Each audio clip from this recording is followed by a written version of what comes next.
Welcome to episode 2 of Life's Timing. Today, I would like to talk about our body. And I want to shed a new perspective on how we see our body. So the first episode, I talked a lot about the mind. All your results in life stem from the way you see things. So your observer, the way you observe life. And so now I want to talk about how your body can help you become a better observer. So a very big topic here in the US and maybe other parts of the world for a while now. And I think it's great that people are really taking the time to assess how they feel and what's going on inside of them and work on that and work on themselves. And before that, I think it was about the body and exercise and food and diet. And now there's this combination going on. But I want to talk about the body, not in the way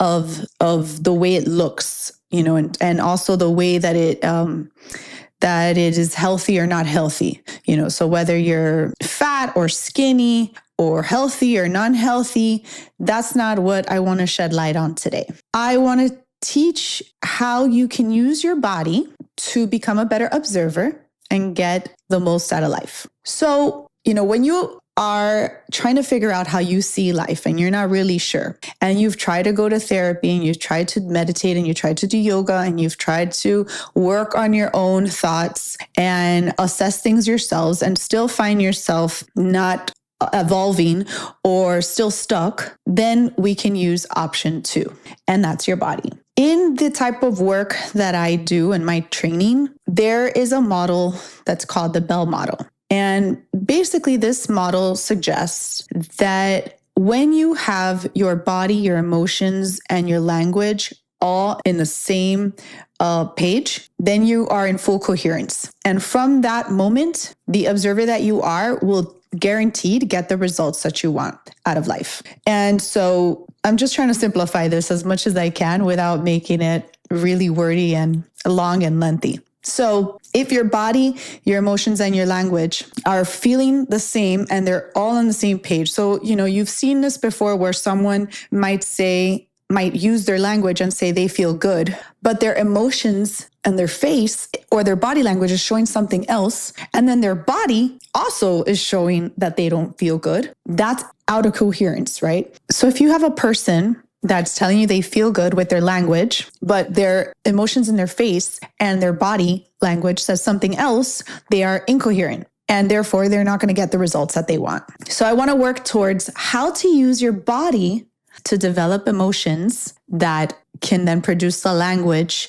that you want to share and take the appropriate action to get the type of life that you want to have. And when I say language, I mean internal dialogue, the ideas, thoughts, self-talk that you give yourself, as well as external dialogue, which is what you're saying to someone or out loud. So the body, let's talk about the body. We have conscious movements and unconscious movements. Your conscious movement is, I find it amazing how I sometimes take my body for granted. You don't realize everything that your body is doing. You are so much more than just your mind, than your mental health, right? Than your soul. You are in this human experience to experience physical life, right? Think about giving birth. It's a very physical activity. Think about intercourse, to have a child, the type level of physical activity that requires. So to not have our bodies working in the way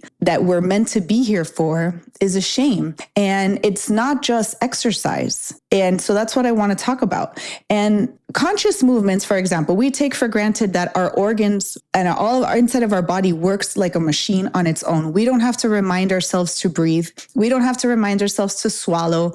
We don't have to remind ourselves to hear, right? You hear a train passing by, you hear someone screaming, you automatically hear it. You don't have to tell your mind to think. You don't have to tell your mind to dream. These are just things that happen. And while those things are great, we also need to work on moving your body in conscious ways, deliberate ways, intentional ways that is going to help you feel good, create a positive emotional response, and then create better feeling thoughts for your self-talk and speak to someone in a better way. Because if you're feeling better and the thoughts in your head are feeling better, you're going to be nicer, be kinder, be more respectful. Let's talk about conscious ways to move your body. That's not just the obvious of exercising, right? But I'll go over those too. So some conscious ways that you can move your body is talking, obviously, is one of those that is intentional, right? Because you have to think about the words you're going to say before you say them,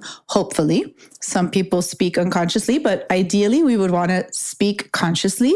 Singing is a conscious activity that your body does. It produces sounds with melodies, softness, loudness, all controlled by you. So that's conscious. Listening. So the difference between hearing and listening, when you're hearing something, you're just taking in the noises without thinking about it. But when you're listening, you're consciously trying to process and understand what you are listening to. So if that's somebody talking to you, you're trying to understand what they're trying to say or relate it to you some way, somehow, so that you can have dialogue with this person. That is also a conscious body activity that we have this human experience for. The other one is dancing. I personally love dancing, and I feel that I have to dance once a week in order to feel like my body is satisfied.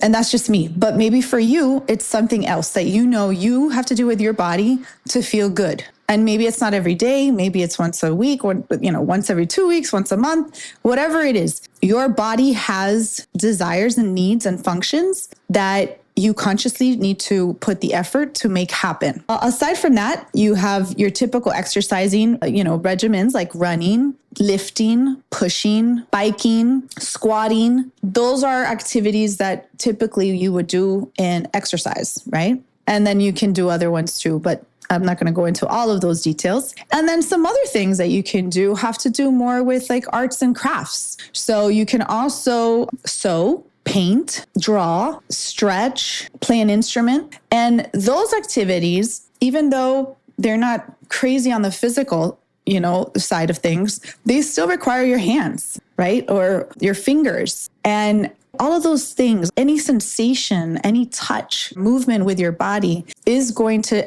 help you get to your mental health. Some way, somehow, consciously or unconsciously, that's how it works, because your body is part of who you are.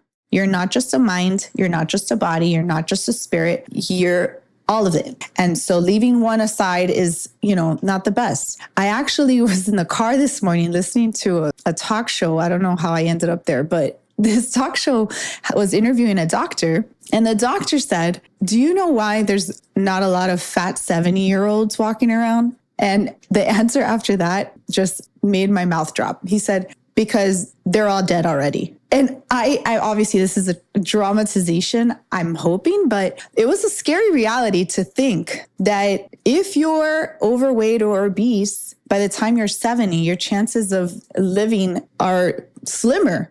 So it's crazy to think, whether that's true or not, I don't know. But it's crazy to think how much your body will determine the longevity and fulfillment of your life as you age. I am celebrating my birthday tomorrow. And one of the things that I decided to do, and I feel maybe this is a trend that I've been doing unconsciously or consciously, I don't know, but it's wanting to use my body more. Wanting to do more physical activities. That's not just, drinking, standing around, or dancing. I wanted to do something physical because you know what? I take it for granted. Maybe 20 years from now, or 30 years from now, or 40 years from now, I might not be able to do the things that I can do right now without hurting the next day or breaking a bone as easily. And so that's where I'm at right now. I just want to be able to take advantage of this body that I have to do things that is going to make me feel good, because I can, because it's what we have to work with here. So if you relate your body to mental health, and you've heard this a lot where it talks about, America is the most obese country.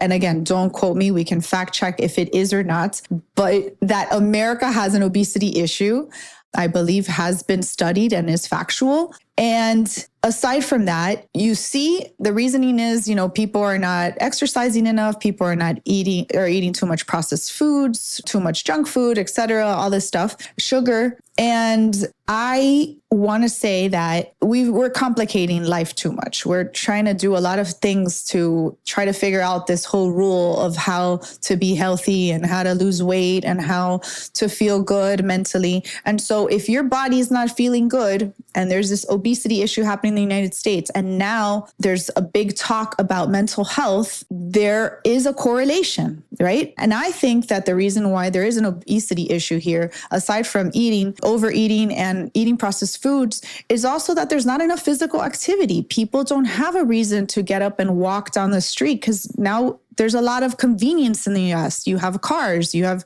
Ubers, you have all these different transportation methods that don't require you to walk down the street. You can also get everything delivered now, right? Instacart and Amazon and whatever you need, you get at your doorstep. So if you're not going to be walking to the grocery store every day to get fresh produce, and you're not going to be dancing with friends because there's also this busy, hustle culture here where everybody's working to survive because life is very expensive, then where is the time to use your body? So I believe it's not having enough time to use your body, or the lack of desire, or not seeing the importance of why you need to move your body, that's causing a lot of mental health issues. Because also people can't afford to see a therapist or undergo all these, treatments or see a psychiatrist, depending on the severity of what you're going through is. But if it's something that can be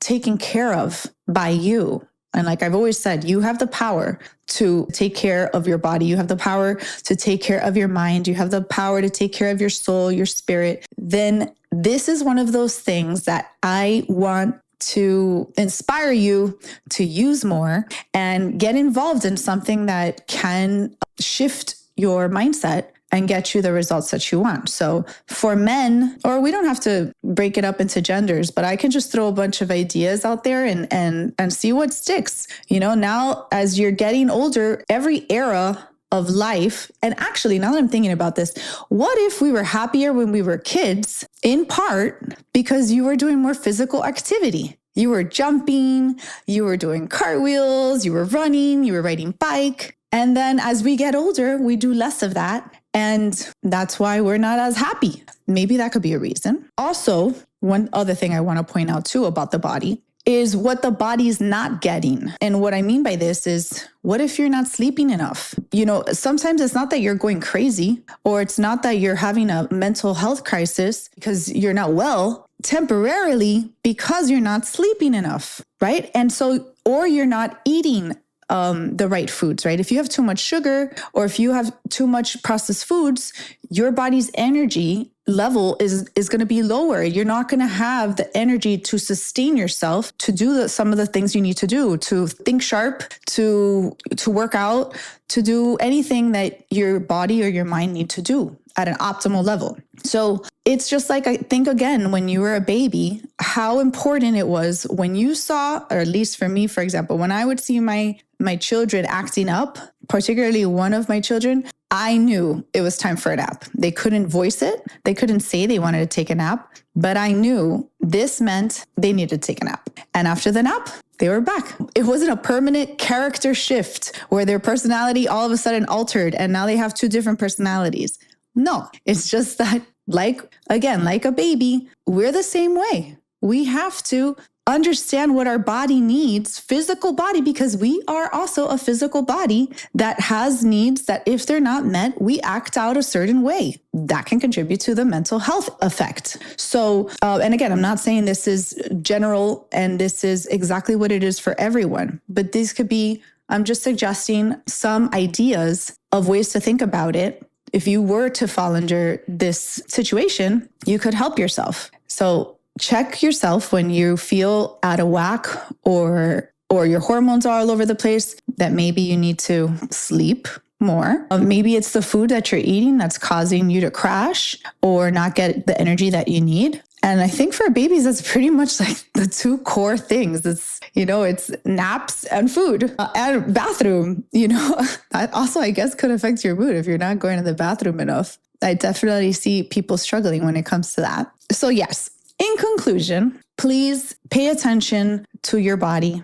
Give it what it needs, which is sleep, which is energy through food and physical activity. Use it. If not, you lose it, right? And do things that will help you feel better. So if you are into hunting, go hunting. If you like sewing, go sew. Painting, gardening, anything that requires your hands, feet, limbs, legs, anything, massage, all those things matter. And it's not just, for example, like if you're a massage therapist and you're using your hands to give someone else a massage, what about you getting a massage? Maybe that's what your body needs, right? So just think about when you're contemplating why you're not feeling a certain way, incorporate your body into this, not just your thoughts, because sometimes you get stuck. And I feel like when you're in your head too much, it's too cloudy, it's too blurry, and you just need to take a moment to reset. So if you could take a moment during this chaos to, yes, analyze your mind, but then also analyze your body and try something out, maybe once a week, you can try something new and see how that goes. It takes obviously a certain time for things to become a habit. If you're trying to exercise, that's a different story. It takes, when you first work out, your muscles are going to be hurting, especially if you didn't stretch or you lifted heavier weight or you did a lot more physical activity than you're used to. And then you break up those muscles when you start exercising more and more. And then by the time you hit, 3 months mark, you've now developed a way to get more energy from your working out, and you're able to build more conditioning and last longer. And then maybe at 6 months, it becomes part of your daily life. That can happen. But when it comes to non-exercise activities and just things to make you feel good, please make it a point or a priority to consider that. Maybe it's pottery, maybe it's building things, carpentry, all these things that we've lost along the way as kids, building Legos, right? We need to kind of bring back little by little, because I think that's what's crying from us, like, use me, my body, use me, please. So consider using your body today in a conscious way, not just unconscious way. And let me know how it goes for you. I'm going to try myself to incorporate some things. I've been really wanting to get into pottery. And also through a friend of mine, thank you, Sarah, I've been also, we worked on a project where we sanded and painted a table, and I found that to be so much fun. And doing just projects around the house that require some physical labor and thinking and trial and error, I found it to be very fulfilling for me. So I'll leave you with that for today. I hope that you get what you want out of life by just taking the time to follow and listen to what you want. Forget about what everybody else is doing. Focus on what you want and do it. All right. See you later. Bye.